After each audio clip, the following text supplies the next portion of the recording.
Hari abantu benshi bakunda kwibaza ku bijyanye na Republican Guard cyangwa se abantu barinda umukuru w'igihugu abazwi nk'abajepe. Mu Rwanda ibintu bikunze kuvugwa cyane ni uko umuntu avuze abajepe bakunda kumva ko ari abantu barinda umukuru w'igihugu. Rero hari abantu bagera kuri 12 barindwa n'abajepe cyangwa se abazwi nka Republican Guard nubwo bita abajepe. Rero kuri iyi channel uyu munsi tugiye kuganira aba bantu 12 ese ni bande, ese kuki bahiswemo kurindwa cyane muri uburyo bwihariye cyane. Rero katurebe cyane cyane mu Rwanda uko bigenda kugira ngo umuntu ahabwe abajepe, ese abarinde, ese aba akora iki, mu by'ukuri amategeko yabigennye ate. Rero tugiye kubira muri rusange abayobozi 12 mu Rwanda bemerewe kurindwa n'abajepe abazwi cyane nka Republican Guards. Uwa mbere rero uyu munsi tugiye guheraho mu bantu bemewe kurindwa na Republican Guards cyangwa se bemewe kurinda n'abajepe mu mategeko nk'uko bivugwa. Uwa mbere agomba kuba ari perezida wa Repubulika by'umwihariko ndetse n'umuryango we n'abandi bamuri hafi. Ni ngombwa cyane ngo umukuru w'igihugu mu Rwanda nk'uko itegeko ribivuga ari we, ari umuryango we, ari abandi bari hafi y'umuryango we barindwe cyane cyane n'abajepe cyangwa se Republican Guards. Umuntu wa kabiri ugomba kurindwa nk'uko itegeko rivuga ni perezida wa Sena. Perezida wa Sena cyane cyane bivuga ko ari umuntu wa kabiri uba ukomeye ku butegetsi bw'u Rwanda, dore ko akenshi nagaragara ko mu gihe umuyobozi w'igihugu yagira impamvu runaka zitunguranye zatuma adakomeza inshingano, bigaragara ko perezida wa Sena ariwe wakomeza inshingano zo kuba mu mwanya wo kuyobora igihugu nk'uko amategeko y'u Rwanda agenda abigaragaza. Umuntu wa gatatu rero ukwiye guhabwa abajepe ndetse uyu munsi unafite abajepe bamurinda nk'uko itegeko ribivuga ni perezida w'umutwe w'abadepite. Perezida w'umutwe w'abadepite ni ngombwa cyane nawe ngo arindwe n'abajepe abo bakunda kuvuga ko Republican Guards. Umuntu wa kane rero ugomba kurindwa n'abajepe mu Rwanda agomba kuri perezida w'urukiko rw'ikirenga. Perezida w'urukiko rw'ikirenga nawe agomba kuba arindwa n'abajepe mu Rwanda nk'uko amategeko akomeza kugenda abigaragaza. Reka twese dukomeze ku mwanya wa gatanu. Umuntu wa gatanu twihuse ugomba kurindwa n'abajepe ni Minisitiri w'Intebe. Ndakubaza ko cyane cyane uko turi kubavuga ari nako mu butegetsi bw'igihugu ndetse n'icyubahiro ariko bagiye bakomeye. Icyubahiro ukubato ndetse niko bagiye bakomeye.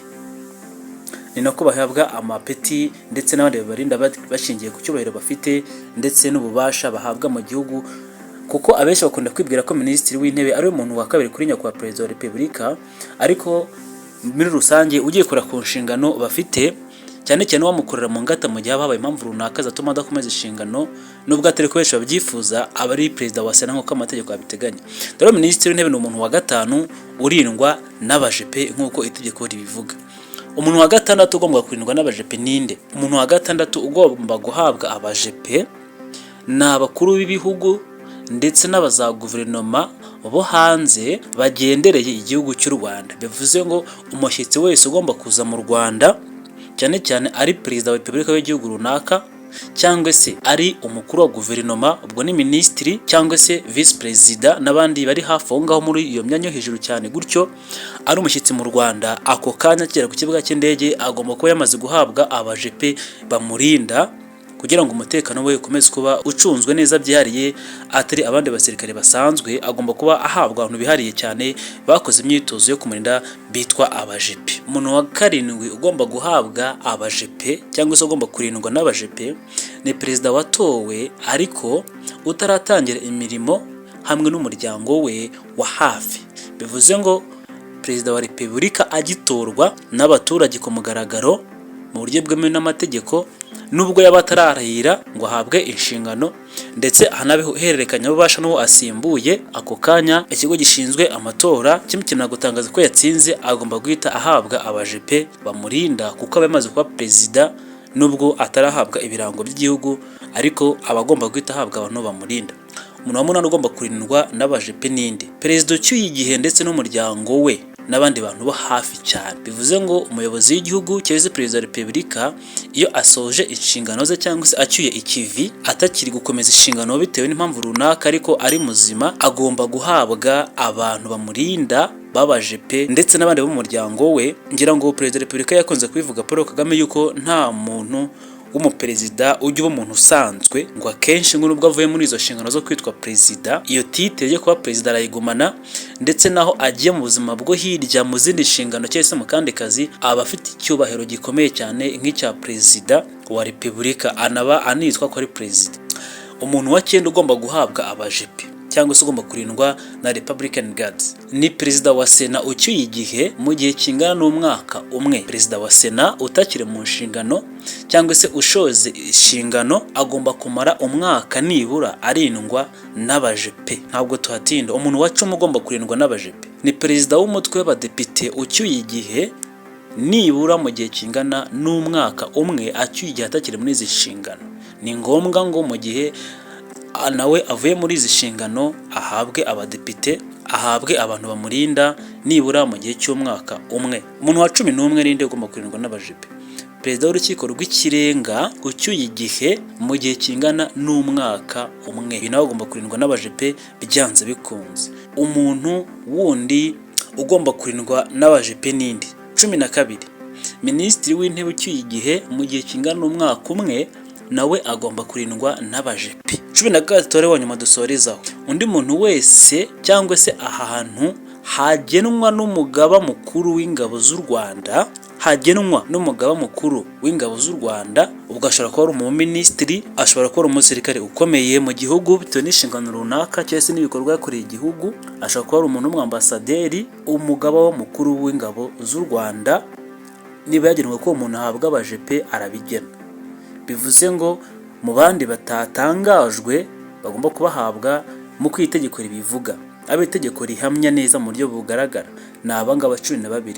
Ku ka 13 ikintu kigaragaraho ni umuntu uwo ari we wese umugaba mukuru w'ingabo z'u Rwanda yabona ko abikwiye bitewe n'inyungu afitiye igihugu n'icyo azimariye ndetse n'icyo bamwitezeho, ko agomba guhabwa abajepe kugira ngo akore akazi ke neza atuje, umutekano we ugenda neza nta kibazo na kimwe afite. Bivuze ngo ahangaha ushobora kuzasangamo nk'abaminisitiri, ahangaha kandi ushobora gusangamo abasekere bakomeye nk'abajenerale, cyane cyane ngira ngo birumvikana nka minisitiri w'ingabo ubwe agomba kuba afite bamurinda bihariye nk'abajepe. Uyu mugaba mukuru w'ingabo agomba kuba bafite bamurinda kuko niwe ubigena. Umugaba mukuru w'ikirenga w'ingabo z'u Rwanda nawe agomba kuba abafite. Hano mu Rwanda icyiza nuko umugaba mukuru w'ikirenga nawe nyakubahwa perezida wa repubulika abikora byose, ariko n'abandi bantu bose bashaka kugenwa n'umugaba mukuru w'ingabo n'ubifite mu bubasha agomba kuvuga ngo kanaka bitewe n'akazi akora n'icyo amariye igihugu agomba guhabwa abajepe, akaba yabasha gukora akazi ke neza, umutekano we ugenda ndetse nta kintu yikanga yuko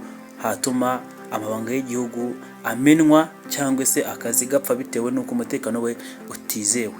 Rero mu Rwanda abantu benshi iyo bumvise Republican Guard bahita bumva yuko ari abajepe nk'uko twakunze kugenda tubigarukaho, ndetse abenshi bakumva cyane cyane yuko ari abarinda nyakubahwa perezida wa repubulika, nk'uko benshi bazi ko iyo uvuze abajepe bumva ko ari abantu baba hafi y'umukuru w'igihugu cyane cyane bamurinda.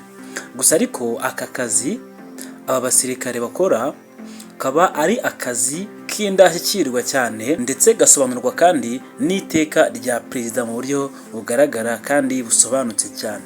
Rero akazi k'abajepe bakora gasobanurwa n'iteka rya perezida nimero ya 33 akarongo kaberamye 01 iteka ryo kwa tariki ya 3 z'ukwezi kwa 9 2012, cyane cyane mu ngingo yaryo rero ya 42 nk'uko bigenda bigaragara.